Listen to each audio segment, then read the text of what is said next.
It's rare to get more than one or two great candidates, and that's why it nearly always ends up being the last two. Oftentimes they'll be the opposite of each other and you like them for very different reasons, and it's really hard to figure out what to do next.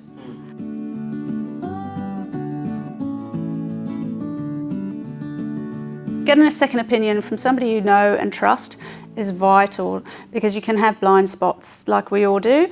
You might fall in love with someone because they're really funny and smart and clever, but you didn't really pay enough attention to the fact that they lack the entire skill that you were looking for. And vice versa, you might find someone who is highly skilled and can completely smash the role, but actually would be a complete personality clash for you.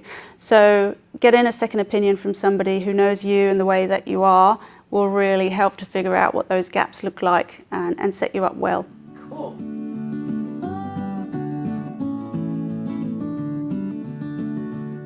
You should let the candidate know in the interview that you're going to do this so they don't get blindsided. Identify the person that you want to help, introduce them both via email and let them organise a time to meet.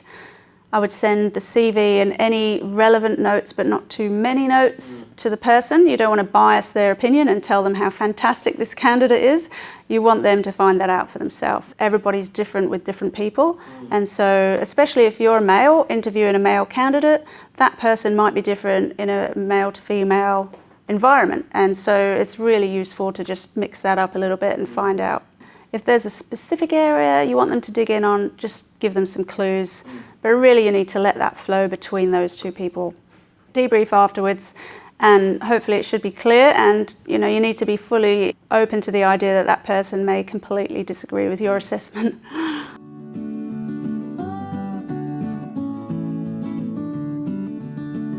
It's actually a really exciting feeling knowing you're going to offer somebody a job, because that's one of the nice, lovely things about hiring people, is that phone call where you say, hey, it went great, I'd love you to join my business.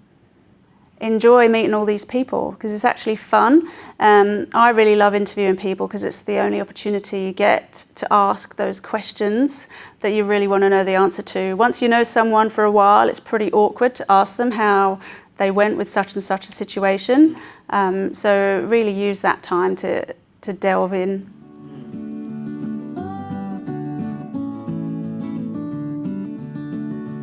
So it could be that they've got very good skill bases, but maybe one is richer in the front end and one's slightly richer in another area, or better at communication, and so maybe better with clients, and you can't decide which one to go with.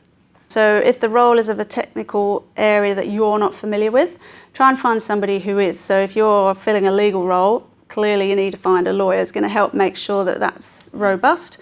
So in our example, events and marketing, it's obvious we might have like a really strong candidate on the events front who's like, run great big events. And then we might have a separate candidate that's really great at marketing and has lots of experience with like Facebook and Instagram ads. But whereas if it might be more about a personality issue, you're just trying to figure out if somebody is confident or arrogant, you can't tell, sometimes it's borderline. You need to get someone in who understands people and actually can help them relax and bring out that side of the story.